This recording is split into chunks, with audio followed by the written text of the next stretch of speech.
The Mysterious Island by Jules Verne, Part 3, Chapter 7. At Herbert's cry, Pencroft, letting his gun fall, rushed towards him. "They have killed him!" he cried. "My boy! They have killed him!" Cyrus Harding and Gideon Spillett ran to Herbert. The reporter listened to ascertain if the poor lad's heart was still beating. "He lives," said he, "but he must be carried to Granite House? That is impossible," replied the engineer. "Into the corral, then," said Pencroft. "In a moment," said Harding. And he ran round the left corner of the palisade. There he found a convict, who, aiming at him, sent a ball through his hat. In a few seconds, before he had even time to fire his second barrel, he fell, struck to the heart by Harding's dagger, more sure even than his gun.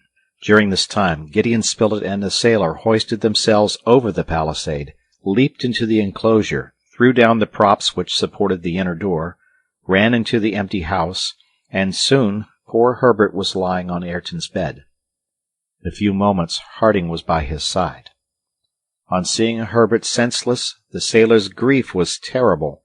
He sobbed, he cried, he tried to beat his head against the wall. Neither the engineer nor the reporter could calm him. They themselves were choked with emotion. They could not speak. However, they knew that it depended on them to rescue from death the poor boy who was suffering beneath their eyes. Gideon Spillett had not passed through the many incidents by which his life had been checkered without acquiring some slight knowledge of medicine. He knew a little of everything, and several times he had been obliged to attend to wounds produced either by a sword, bayonet, or shot. Assisted by Cyrus Harding, he proceeded to render the aid Herbert required. The reporter was immediately struck by the complete stupor in which Herbert lay, a stupor owing either to the hemorrhage or to the shock, the ball having struck a bone with sufficient force to produce a violent concussion. Herbert was deadly pale, and his pulse so feeble that Spillett only felt it beat at long intervals, as if it was on the point of stopping. These symptoms were very serious. Herbert's chest was laid bare, and the blood having been stanched with handkerchiefs, it was bathed with cold water. The contusion, or rather the contused wound, appeared, an oval below the chest between the third and fourth ribs. It was there that Herbert had been hit by the bullet. Cyrus Harding and Gideon Spillett then turned the poor boy over. As they did so, he uttered a moan so feeble that they almost thought it was his last sigh. Herbert's back was covered with blood from another contused wound, by which the ball had immediately escaped. "God be praised," said the reporter. "The ball is not in the body, and we shall not have to extract it." "But the heart?" asked Harding. "The heart has not been touched. If it had been, Herbert would be dead." "Dead!" exclaimed Pencroft with a groan. The sailor had only heard the last words uttered by the reporter. "No, Pencroft," replied Cyrus Harding. "No, he is not dead. His pulse still beats. He has even uttered a moan. But for your boy's sake, calm yourself. We have need of all our self-possession. Do not make us lose it, my friend." Pencroft was silent, but a reaction set in, and great tears rolled down his cheeks. In the meanwhile, Gideon Spillett endeavored to collect his ideas and proceed methodically. After his examination, he had no doubt that the ball, entering in front, between the seventh and eighth ribs, had issued behind between the third and fourth. But what mischief had the ball committed in its passage? What important organs had been reached? A professional surgeon would have had difficulty in determining this at once, and still more so the reporter. However, he knew one thing. This was that he would have to prevent the inflammatory strangulation of the injured parts, then to contend with the local inflammation and fever which would result from the wound, perhaps mortal. Now, what styptics, what antiphlogistics ought to be employed? By what means could inflammation be prevented? At any rate, the most important thing was that the two wounds should be dressed without delay. It did not appear necessary to Gideon Spillett that a fresh flow of blood should be caused by bathing them in tepid water and compressing their lips. The hemorrhage had been very abundant, and Herbert was already too much enfeebled by the loss of blood. The reporter therefore thought it best to simply bathe the 2 wounds with cold water. Herbert was placed on his left side, and was maintained in that position. "He must not be moved," said Gideon Spillett. "He is in the most favorable position for the wounds in his back and chest to suppurate easily, and absolute rest is necessary." "What? Can't we carry him to Granite House?" asked Pencroft. "No, Pencroft," replied the reporter. "I'll pay the villains off!" cried the sailor, shaking his fist in a menacing manner. "Pencroft," said Cyrus Harding. Gideon Spillett had resumed his examination of the wounded boy. Herbert was still so frightfully pale that the reporter felt anxious. "Cyrus," said he, "I am not a surgeon. I am in terrible perplexity. You must aid me with your advice, your experience." "Take courage, my friend," answered the engineer, pressing the reporter's hand. "Judge coolly. Think only of this: Herbert must be saved." These words restored in Gideon Spillett that self-possession which he had lost in a moment of discouragement on feeling his great responsibility. He seated himself close to the bed. Cyrus Harding stood near. Pencroft had torn up his shirt and was mechanically making lint. Spillett then explained to Cyrus Harding that he thought he ought first of all to stop the hemorrhage, but not close the 2 wounds, or cause their immediate cicatrization, for there had been internal perforation, and the suppuration must not be allowed to accumulate in the chest.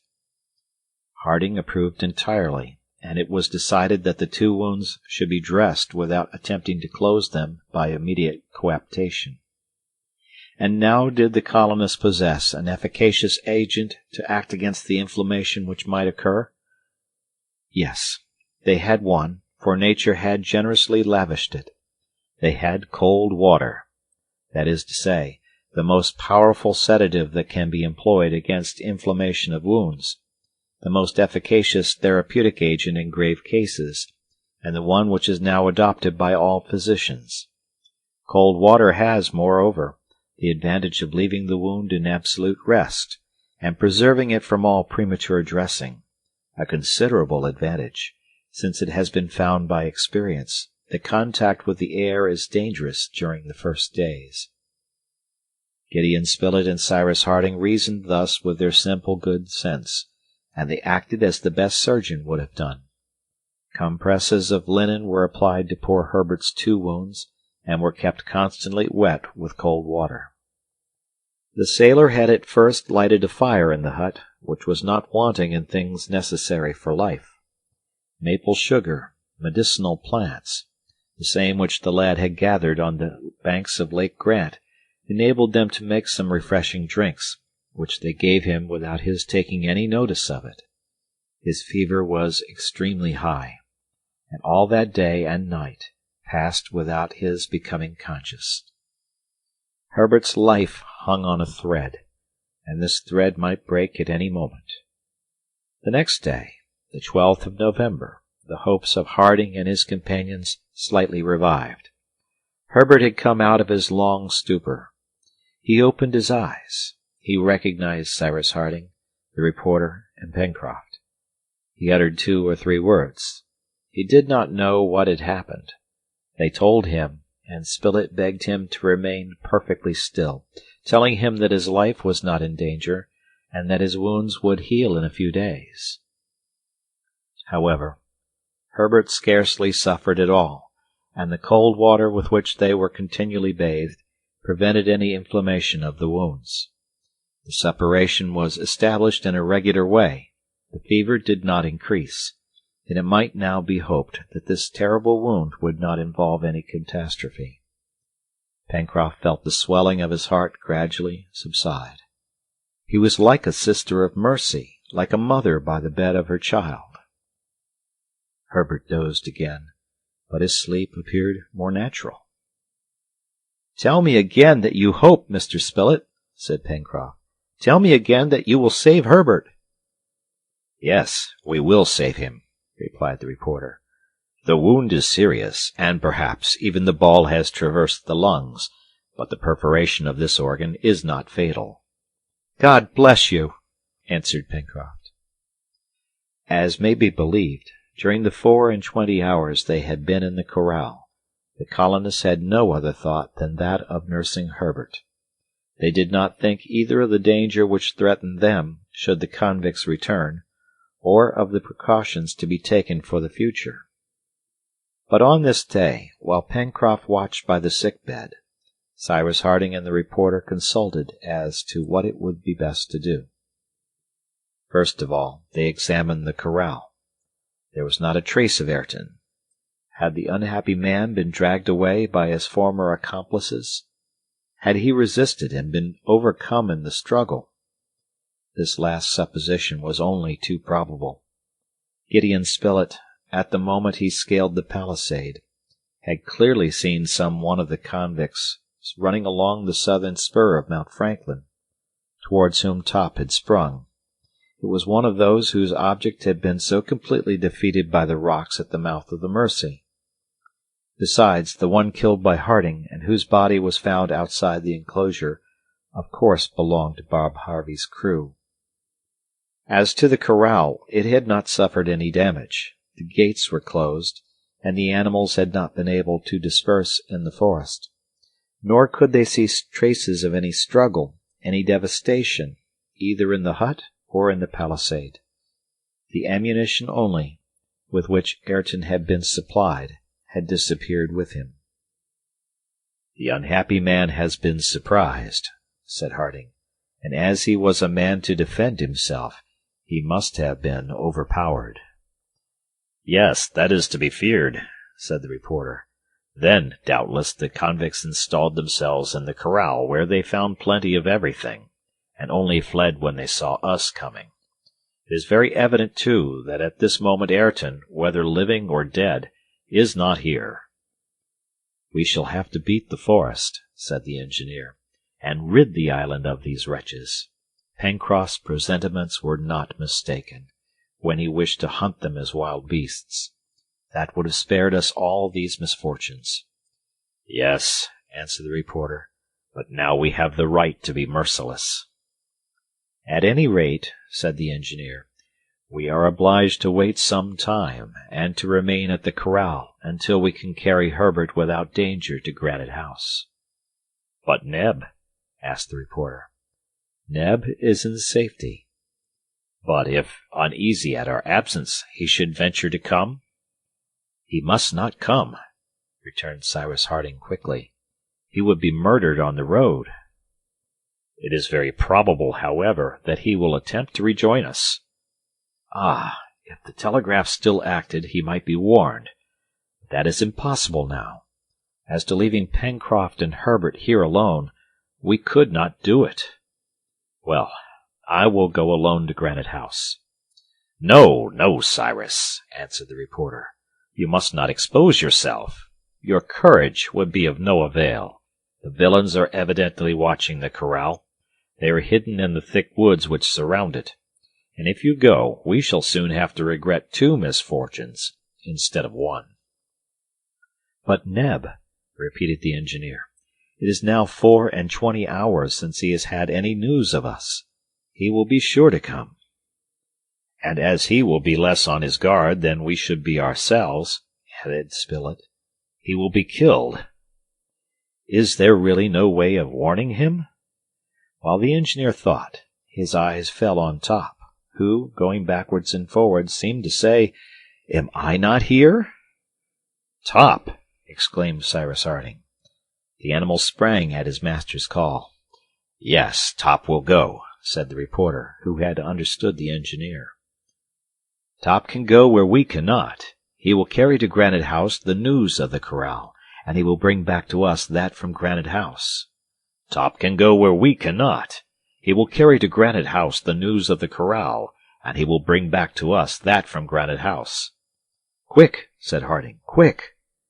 Spilett rapidly tore a leaf from his notebook, and wrote these words: "Herbert wounded. We are at the corral.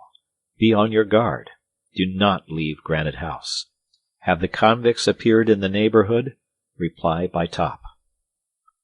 This laconic note contained all that Neb ought to know, and at the same time asked all that the colonist wished to know. It was folded and fastened to Top's collar in a conspicuous position. "Top, my dog," said the engineer, caressing the animal. "Neb, Top, Neb! Go, go!" Top bounded at these words. He understood. He knew what was expected of him. The road to the corral was familiar to him.